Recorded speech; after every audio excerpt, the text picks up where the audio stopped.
Leather bar ou Forlink? Você que tem um carro tração traseira de arrancada, já pensou em qual benefício utilizar um sistema e outro? Então a gente está aqui para falar sobre isso. Então, assiste esse vídeo que você vai entender qual é a diferença entre esses dois sistemas.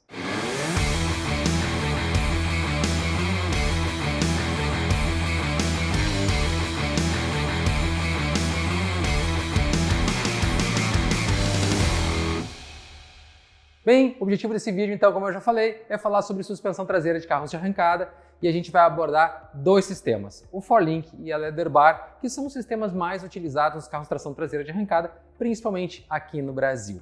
Bom, galera, primeiro a gente tem que entender qual é um sistema e qual é o outro. Então, na imagem do lado, vocês conseguem perceber uma Leather bar. O que é uma Leather bar? É uma estrutura metálica onde ela tem treliças ou barras de apoio que ela tem uma posição fixa, ou seja, a barra inferior e a barra superior é unida aí por algumas hastes soldadas e eu tenho lá a posição dela na carcaça do diferencial e fixa um ponto de engaste na nossa carroceria. A união entre essas duas barras lá na carroceria a gente chama ela de stand center ou centro instantâneo. Em algumas literaturas falam em intersect point, também que é o ponto de intersecção. Então existem várias nomenclaturas para o mesmo item, ou seja, a junção das duas barras.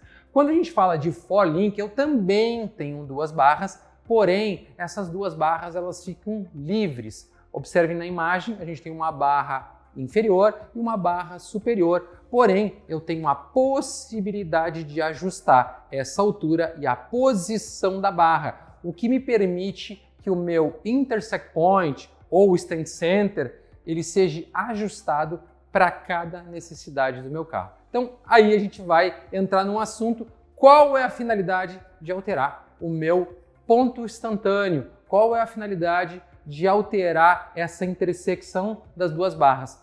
Não esquecendo que no Forlink esse ponto ele é imaginário, eu sigo a linha das duas barras e é onde elas se unirem, essa linha imaginária é o meu centro instantâneo de referência. Nessa imagem a gente consegue perceber aí, primeiro, eu tenho a posição da barra fixada na minha carcaça de diferencial e um ajuste nos que a gente chama de suporte da suspensão. Os americanos chamam de bracket, né? Então é o suporte da fixação da suspensão do Forlink.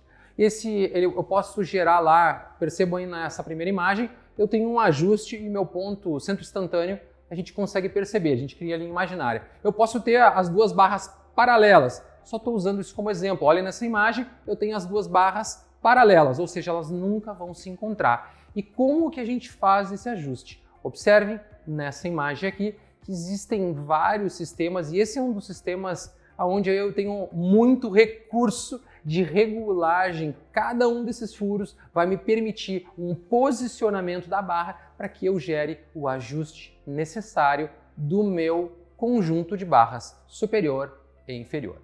Quando a gente gera esse ajuste, eu tenho uma grande quantidade de combinações possíveis no Forlink. E aí que está a primeira vantagem do Forlink. Eu consigo apontar o meu IC, meu stand center, na posição correta para minha necessidade. Observem nessa imagem que eu tenho várias combinações. Ele bem curto e num ponto médio, um pouco mais longo, um pouco mais para cima. Então, cada um desses pontos pretos e brancos aí é o stand center de cada uma das combinações do posicionamento da barra inferior e da barra superior.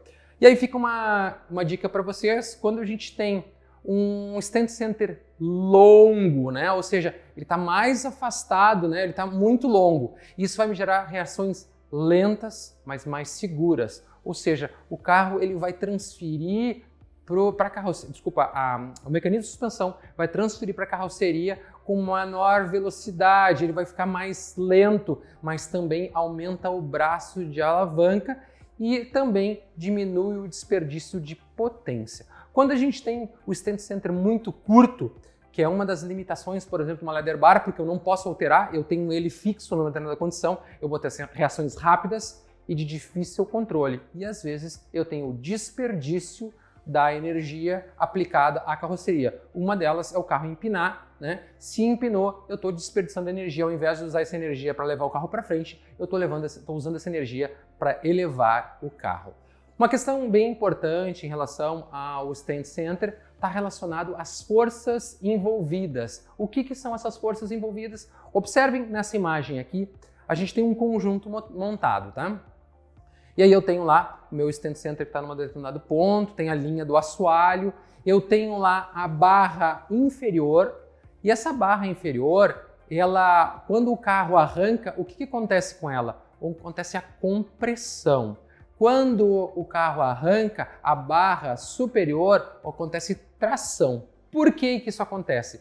Porque a roda está girando nesse sentido. Perceba que tem uma seta azul aí, girando a seta nesse sentido. Se a seta está girando nesse sentido, o que está acontecendo? A minha força de reação, né, do pinhão está elevando o meu pinhão. Se está elevando o pinhão, a carcaça do diferencial está fazendo esse movimento. Ou seja, a minha roda está nesse sentido e o meu pinhão está nesse sentido. Ou seja, a minha coroa do diferencial está fazendo esse sentido e forçando, né, para que a carcaça gire nesse sentido. Então, carcaça diferencial assim e a roda no sentido contrário.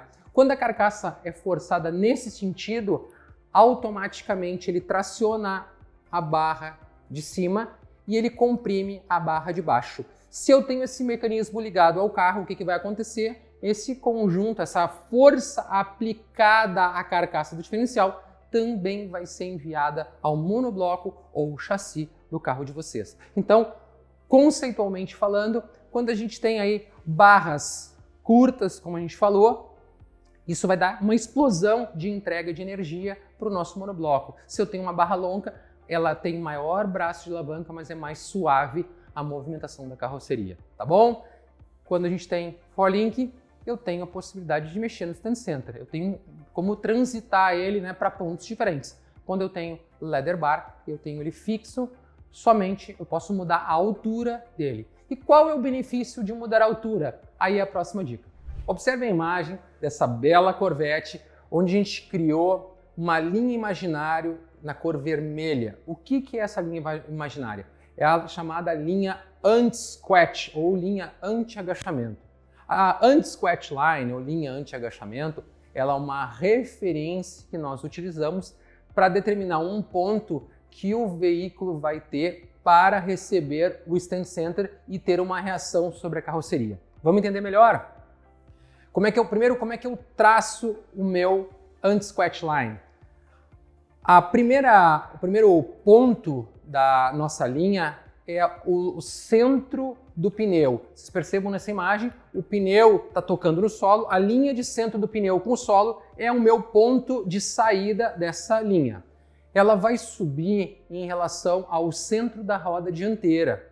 Então, centro da roda traseira na parte de baixo, porém a altura dela, não é a parte de cima do pneu dianteiro. A parte de baixo do pneu traseiro sim, mas a parte de cima não, porque eu tenho que ter o chamado centro de gravidade. Eu pego o centro de gravidade do carro, que é a altura e uma certa distância, né, entre o eixo dianteiro e o eixo traseiro, e a altura. Essa altura eu vou criar uma linha imaginária dela e vou traçar lá o centro de gravidade. Como é uma Corvette, o centro de gravidade desse carro é muito baixo. Se eu tivesse, por exemplo, uma picape, o centro de gravidade era mais alto. Então, dependendo da construção do carro, meu centro de gravidade vai ser mais baixo, o que é bom, tá, pessoal? Então, depende da posição do motor, depende da posição do câmbio e da própria altura da carroceria. Então, o centro de gravidade vai ter uma linha imaginária e a intersecção entre a linha anti-squat e a linha do centro de gravidade no centro da roda dianteira vai me determinar lá a linha anti-agachamento.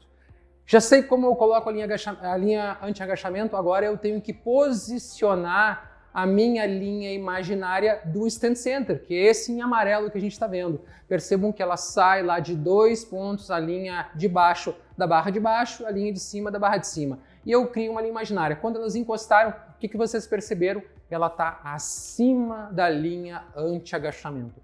E o que isso significa? Para facilitar o entendimento de vocês, eu vou utilizar um recurso. Eu vou pegar o meu celular e vou mostrar para vocês o que acontece e vocês vão entender nessa imagem aqui do lado. Bem, vou usar o meu celular como ferramenta didática para auxiliar o entendimento de vocês, como eu expliquei para vocês.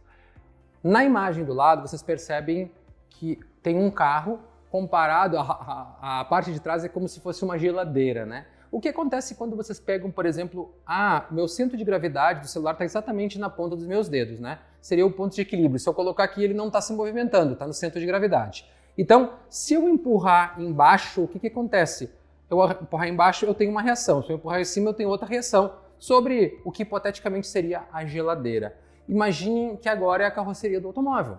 Se eu pegar e colocar o meu stand center exatamente na linha de centro de gravidade, ou em cima da linha anti-squat, melhor dito, eu vou direcionar o meu movimento somente para empurrar o carro para frente. O que acontece se eu apontar essa linha para baixo? Se o meu stand center estiver apontado para baixo, o que está acontecendo? A traseira do meu carro está agachando e a frente está subindo, que é exatamente o que a gente está percebendo na segunda imagem aqui. Eu estou empurrando, a força do meu stand center apontada para baixo está agachando a traseira e subindo a dianteira, o que facilita o carro a empinar, tá bom? Mas também, ao contrário do que muita gente acredita, ele tira a carga do pneu e eu já vou explicar por quê. Se eu agora apontar para a parte de cima do meu centro de gravidade ou da parte de cima da minha linha anti-squat, o que vai acontecer? Eu vou separar, ou seja, eu tende a separar a suspensão traseira. Então nós vamos usar esse termo, agachar ou separar. Essas são as duas possibilidades. Então, o que a gente observa nessa imagem é que a gente tem uma combinação aí de três possibilidades.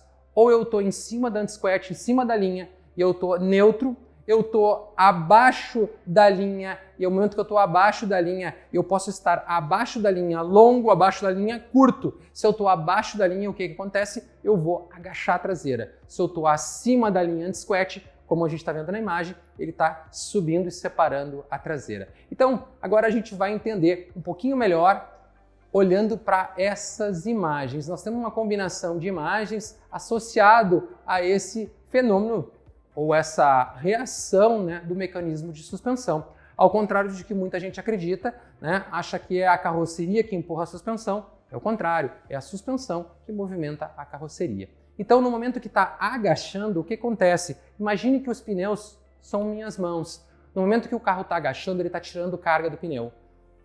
Isso normalmente é utilizado para um pneu slick que ele precisa de um fenômeno chamado wheel speed. Ele precisa armar o pneu, ele precisa fazer com que o pneu slick ganhe velocidade centrífuga e essa velocidade arme o pneu e jogue o carro para frente. Então, eu agacho, eu tiro carga do pneu slick, ele arma o pneu cresce e lança o carro para frente, tá? Então, se vocês observarem nessa imagem desse carro da Summit vermelho, ele está executando esse trabalho, né? E isso é muito comum.